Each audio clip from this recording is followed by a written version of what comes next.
मेरा ख्याल है कि now the high time is over.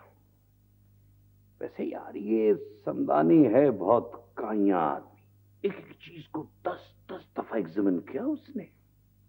आपको भी मान गया हूं मैं। आपको तो आलमी सतह पे नेगोशिएटर बना के भेजना चाहिए। Confidence my son, confidence. Business में सारा खेल इसी बसात पर खेला जाता है।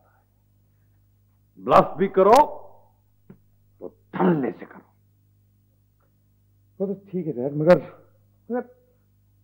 सरदार साहब का आप क्या करेंगे? वो तो आई नो, लेकिन ये मेरा आइडिया है। This whole project is my baby.